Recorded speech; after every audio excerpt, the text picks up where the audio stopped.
Occasionally are overrun with questions, and we try to get to them as swiftly as possible. This one has been there for quite a while, and it requires a little bit of explanation, so we're devoting our entire time this evening to this particular question.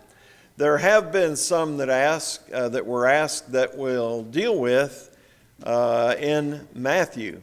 So those are still coming up. Don't despair if you have asked a question and it hasn't been dealt with yet. It will before too long. But the question we wanted to deal with tonight is, when should a Christian disobey the government? Which is an interesting question, and one that had been brought to light specifically last year, especially in states like California, where they were forbidding Christians to meet, period, or if they did, they couldn't sing, or a bunch of other state legislative, or maybe it was by mandate of the governor. But anyway, people began to ask that question all over the country. So it's a good question at any time, and the first thing I think that it is good to note is that under ordinary circumstances, Christians obviously should obey the laws of the country, even when we don't like them, because God ordained civil government, and He ordained it for our protection. So as good citizens, it is incumbent upon us to obey the laws that are enacted. In Romans chapter 13, which we just looked at, you can see that that is the gist of the passage. Let every soul be subject to the governing authorities. Now, being subject doesn't mean you like it. Being subject doesn't mean you think it's a good law. I'm certain that the Romans had many laws that were antagonistic eventually to Christians. But these words still stand, and do stand when it is possible. We're going to look at some exceptions in a few moments, but let every soul be subject to the governing authorities, for there is no authority except from God. And the authorities that exist are appointed by God. So you see, if you just arbitrarily decide, I don't like this law, I'm not going to obey this law, then you're taking issue with, ultimately, God in the process. Verse 2, therefore whoever resists the authority resists the ordinance of God, and those who resist will bring judgment on themselves. Now, he goes on to say that as God designed government, rulers are not supposed to be a terror to good works, but to evil. Do you want to be unafraid of authority? Well, then do what is good, and you will have praise from the same. For he is God's minister to you for good. But if you do evil, be afraid. For he does not bear the sword in vain. For he is God's minister to avenge, an avenger to execute wrath on him who practices evil. So, in this particular case, as we look at Romans chapter 13, verses 1 through 7, we see not only are we to obey, but that God has appointed the state to execute wrath. He does not bear the soul in vain. This authorizes capital punishment. It irks me to no end whenever somebody's debating capital punishment, they have a bunch of clergymen saying, oh, that's just horrible, we can't do that. Haven't they ever read Romans 13? Those who are guilty deserve punishment. It's interesting that some of the same people that protest capital punishment are all in favor of abortion, where an innocent life is taken. But somebody who's been duly convicted and shown to be a criminal, they can just bleed all over themselves for that person. I don't get it. But I do get what God says, and that is the state has the right to put to death evildoers. But let's go on with verse 5. Therefore, you must be subject not only because of wrath, but also for conscience sake. For because of this, you also pay taxes. I can just picture somebody said, yeah, that's another thing I don't like. Well, well, nobody likes paying taxes, probably, but we do because they're imposed by the civil government that God has placed in charge. They are God's ministers attending continually to this very thing. Render therefore to all their due. Taxes to whom taxes are due, customs to whom customs, fear to whom fear, and honor to whom honor. And you'll remember that coincides precisely with what Jesus taught when he was asked about taxes, and he said, whose figure is on that? And it was Caesar's. And he said, well, pay to Caesar what belongs to Caesar, and give to God what belongs to him. One other passage dealing with this subject in general is found in that we want to look at is found in 1 Peter chapter 2 and verses 13 and 14. 1 Peter chapter 2, beginning with verse 13. Therefore submit yourselves to every ordinance of man for the Lord's sake, whether to the king as supreme, or to governors as to those who are sent by him for the punishment of evildoers, there it is again, and for the praise of those who do good. So these sentiments reflect precisely what Paul has outlined in Romans 13, verses 1 through 7. So that is the main gist of what the New Testament teaches concerning obeying civil government. But in the New Testament, those in authority were not always obeyed, because there are some exceptional cases. Generally, this is the way it is. Most of the time, this is the way it is, as we have studied. But in some cases, it cannot be done. For example, the high priest was given some authority by the Roman government.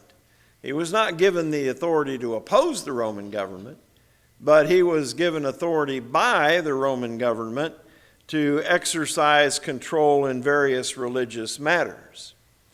And these Jews who were in authority sometimes made unreasonable demands. And since we're discussing this, let's look at the unreasonable demand that was given in Acts chapter 4, verses 18 through 20, and also then in Acts chapter 5.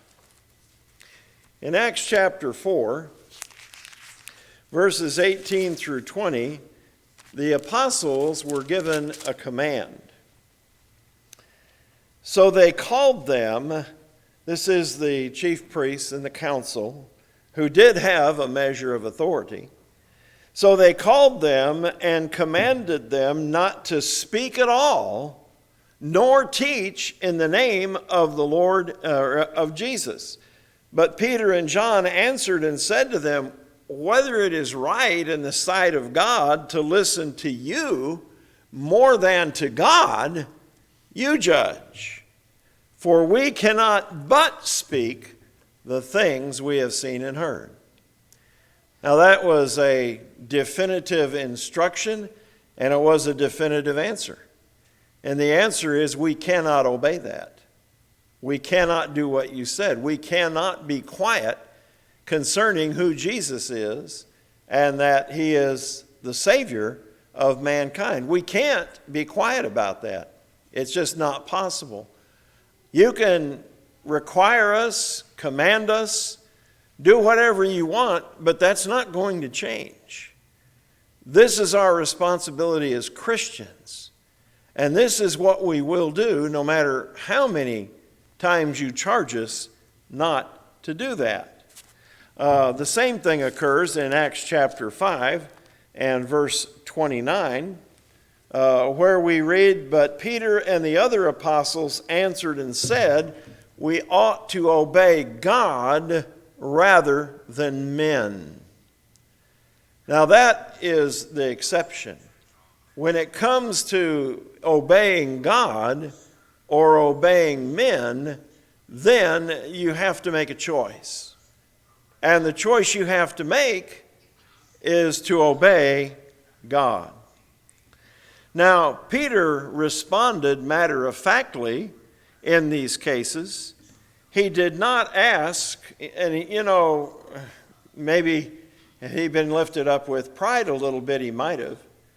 But this second time in Acts 5 and verse 29, this happened right after Ananias and Sapphira, and Peter could have turned to those in charge and said, "You did hear what happened to Ananias and Sapphira, didn't you?" That would be a subtle hint that, maybe you might fall dead at my feet too. But no, that was not the kind of thing that was required or necessary. It was a matter of, we simply can't obey what you're telling us to obey. And yeah, Peter probably could have arranged their death, or God could have if he so desired, but that's not the way we deal with these matters. And so he simply said we ought to obey God rather than men. Now let's go to another illustration in Acts chapter 12, verses 1 through 3. Acts chapter 12, beginning with verse 1. "Now about that time, Herod the king stretched out his hand to harass some of the church, and he killed James, the brother of John, with the sword. And because he saw that it pleased the Jews, he proceeded to further to seize Peter also. Now it was during the days of the unleavened bread. So James was killed. Peter was seized and put in prison." Christians did not rise up in revolt. And it is still the case that he had God's authority to be in a position of power. But he abused God's authority that put him there, and he will have to answer for that. God placed people in positions of power and authority. When they abuse it, God will call them to judgment concerning those matters. But you don't see the Christians rising up. They didn't say, "Hey, about 10% of the population's Christian. Let's go over and storm Herod's palace." No, they didn't do that. Evil rulers will have to give an account for their actions, but Christians have not got the authority to take the sword and go out and try to fix things themselves. We still have the responsibility to be submissive. Let's look at another illustration that involves Paul and Silas in Acts chapter 16. Acts chapter 16, beginning with verse 26 to get the context here. So let's start reading with Acts 16:16. Verse 16. "Now it happened as we went to prayer that a certain slave girl, possessed with a spirit of divination, met us, who brought her masters much profit by fortune telling. This girl followed Paul and us, and cried out, saying, 'These men are the servants of the Most High God, who proclaim to us the way of salvation.'" That was true, but they didn't want an endorsement from this particular individual that was possessed. But what she said was the truth. So here is what Paul did. This she did for many days, verse 18.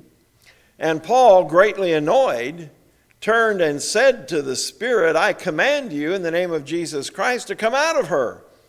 And he came out that very hour. But when her masters saw that their hope of profit was gone, they seized Paul and Silas and dragged them into the marketplace to the authorities.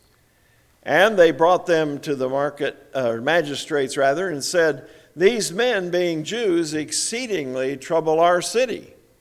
Now, are they really concerned about the city? No. They've lost their livelihood. That's what they're concerned about.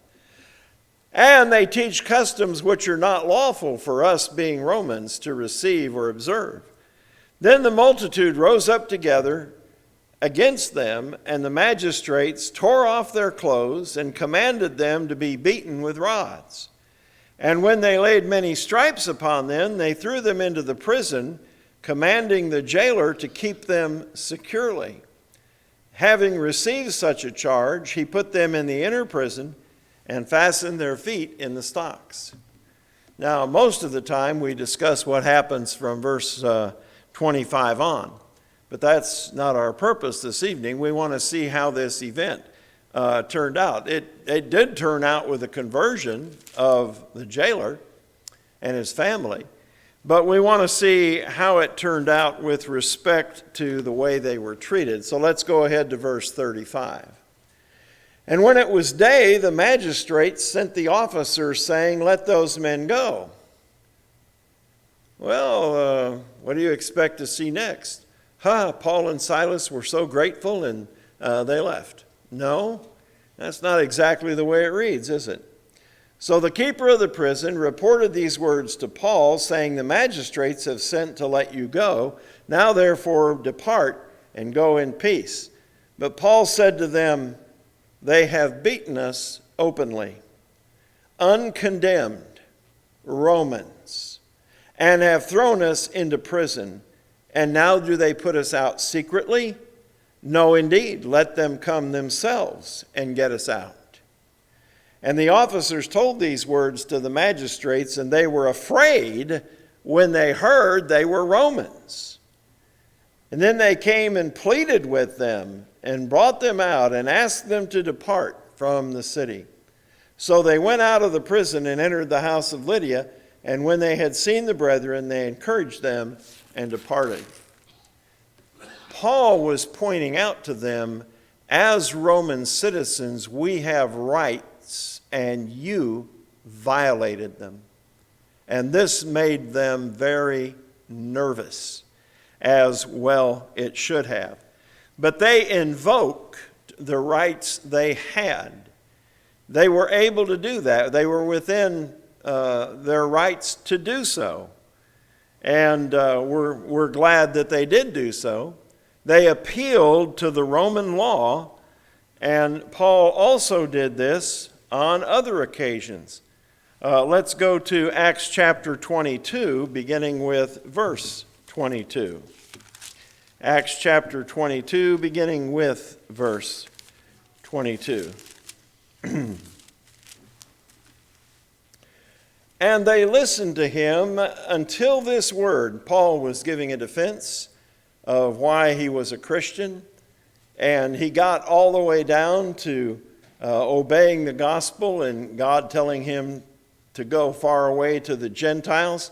And when the Jews heard that word, boy, did they get upset. And they listened to him until that word, and then they raised their voices and said, Away with such a fellow from the earth. He's not fit to live.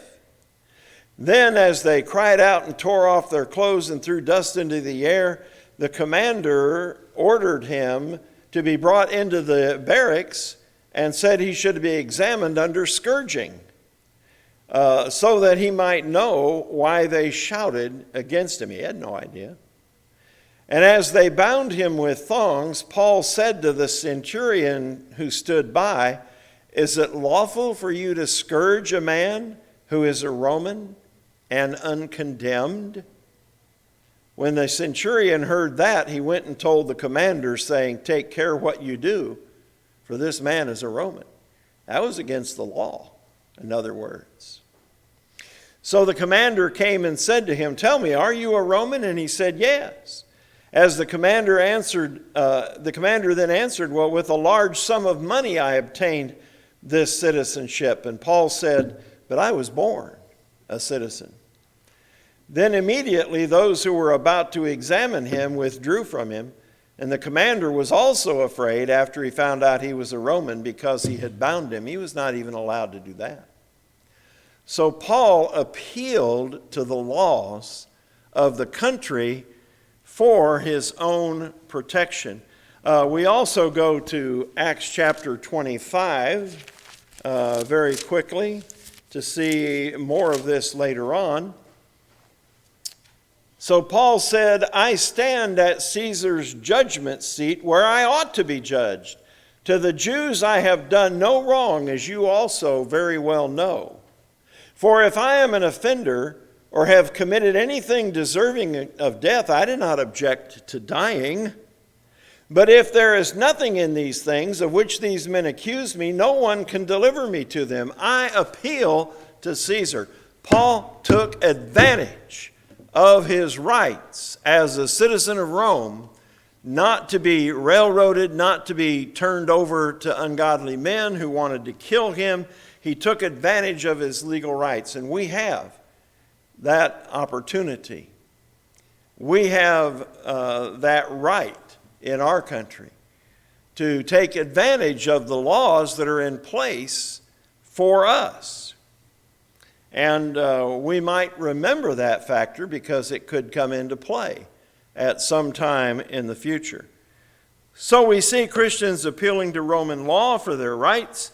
They did not lead, however, an insurrection against injustice. They were not mean in their refusal to obey when they could not obey.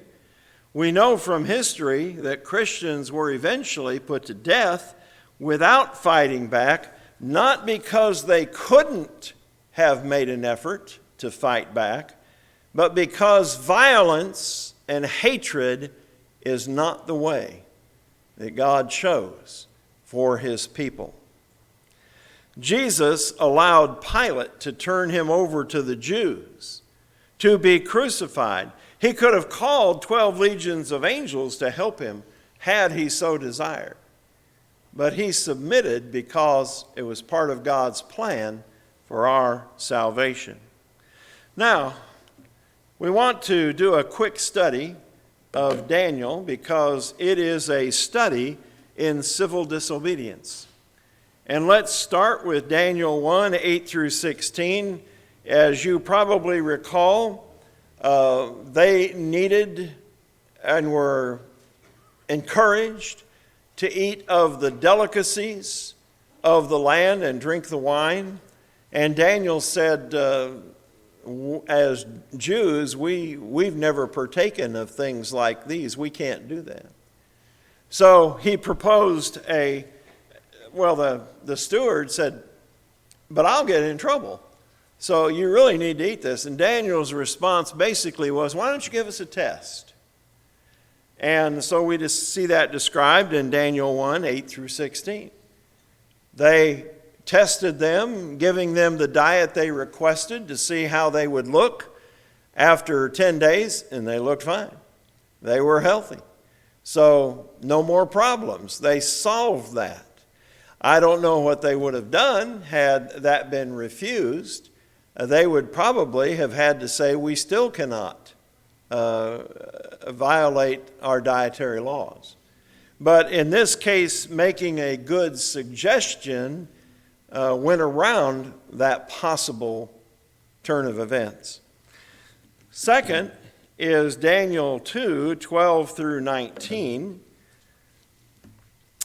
Daniel was not in a hurry to be a martyr, so he proposed a reasonable alternative. This regards the dream that King Nebuchadnezzar had that he didn't know what it meant. And so he asked all of the wise men, "Tell me the dream and what it means." And all the wise men said, "You've got to be nuts. nobody can interpret a dream when we don't know the dream. You got to tell us the dream. He said, I'm not telling you the dream, you tell me. And he started to put people to death, but Daniel made a reasonable suggestion. He said, give me a little time, and I'll go to my Father in heaven, and perhaps he will show me what you dreamt and what it means. And so Daniel prayed concerning that matter. God did reveal it to him. He revealed it to the king. So that avoided civil disobedience and or death in that occasion. Next, we come to Daniel chapter 3, verses 15 through 18. And we have noted this a number of times. This involves the image that King Nebuchadnezzar had made concerning himself. And then after he made it, he commanded everybody to bow down and worship it. And there were some Hebrews there who refused to do so. So we read in Daniel chapter 3, beginning with verse 15, we find the king saying, now if you are ready, at the time you hear the sound of the horn, flute, harp, lyre, and psaltery, in symphony with all kinds of music, you shall fall down and worship the image which I have made. If you want to do that, good. But if you do not worship, you shall be cast immediately into the midst of a burning fiery furnace. And who is the God who will deliver you from my hands? There's about to be an answer to that question.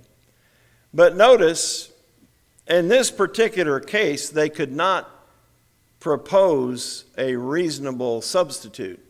The king says you either worship or you're going to die. They could not come up with an alternative plan. There wasn't any way one could be fit in here.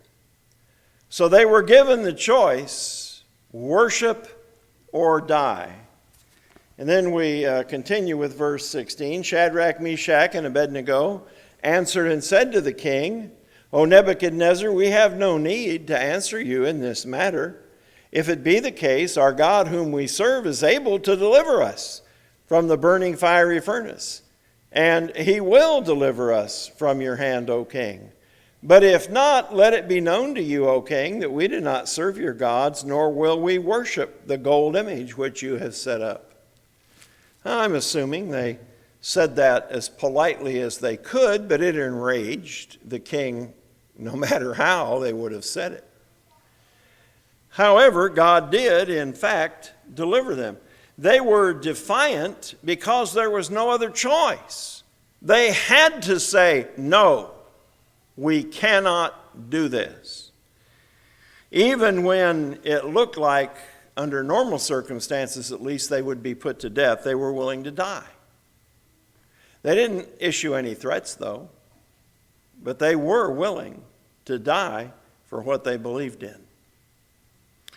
Then in Daniel chapter 4, verse 19, we don't really have an example of civil disobedience, but we do see a very decent attitude on the part of Daniel as he has to tell the king that he's going to be munching on grass for the next 7 years.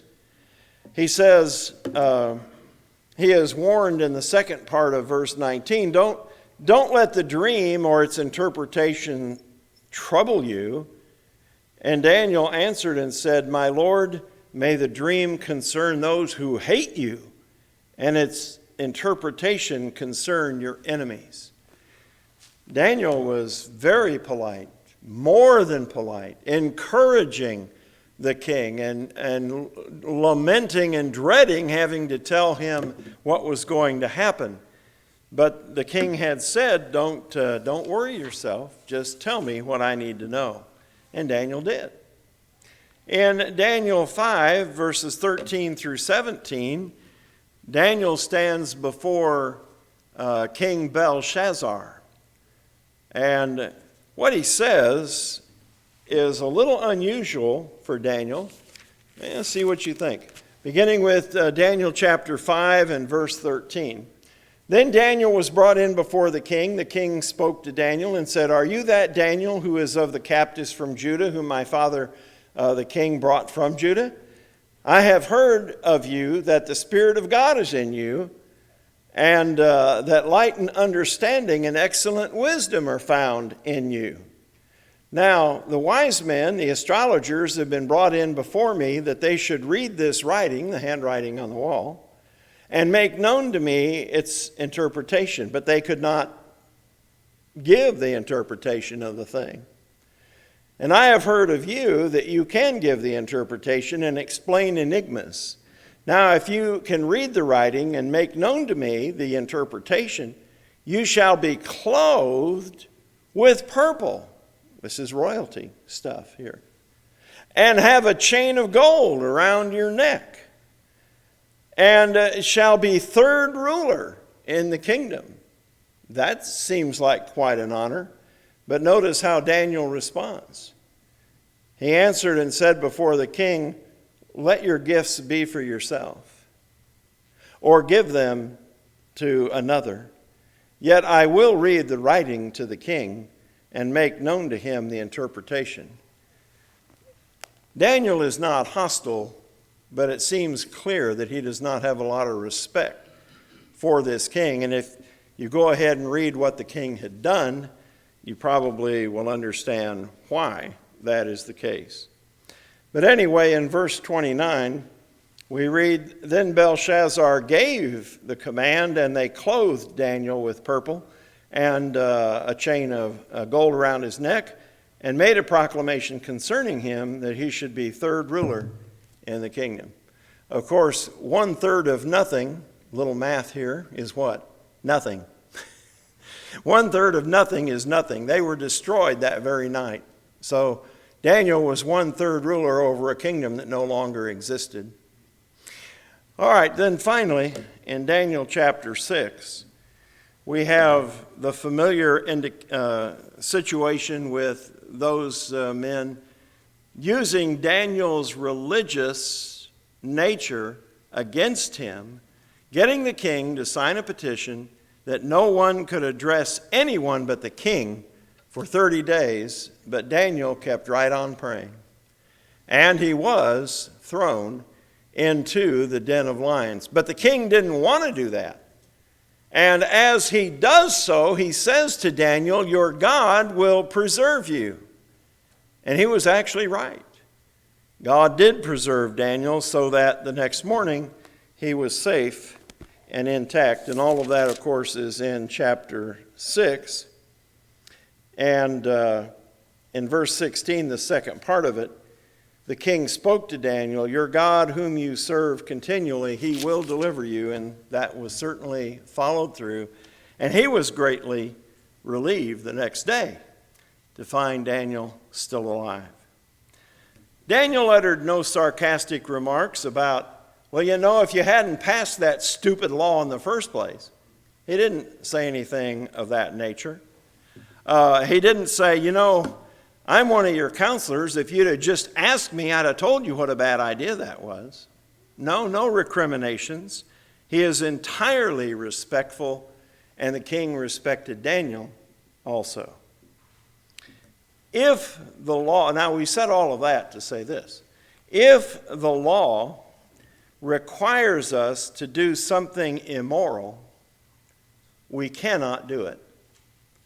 If the law tells us to violate what we are commanded by God to do, we cannot do it. In all other things, we need to be obedient citizens, but not in this particular case. And we have to use our own judgment sometimes because it may not be clear-cut.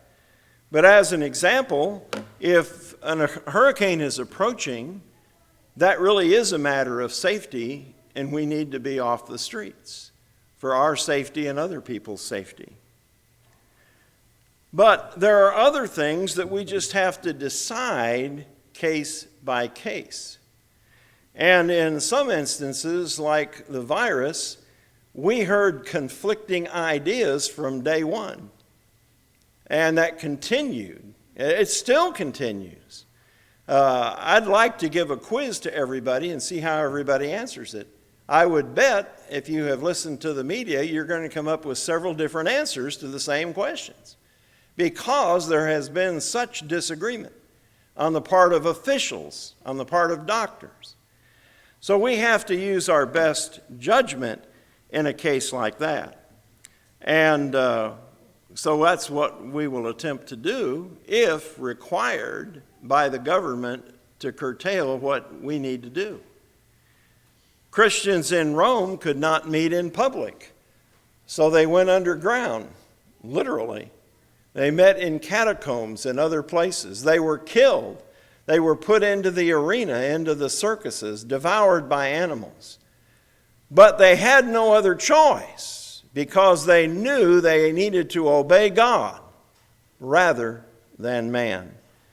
So we can't predict what is likely to be attempted. We can't predict who is maybe going to try to require what, but we will deal with it on a case-by-case basis and try to make the best, wisest decision that we can. Paul always, even when persecuted, even when imprisoned, took advantage of the opportunity to preach.